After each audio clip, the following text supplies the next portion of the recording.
When necessary, it is possible to access a timer on the audio control board from the broadcast studio.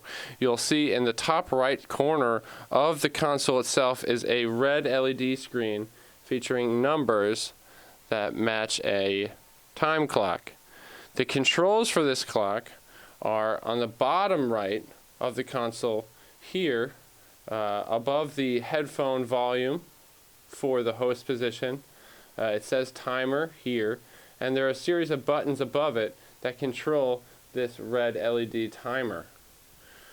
The S/S button is your start-stop button, so if I engage the start button, the timer will begin. I can stop the timer with the same button.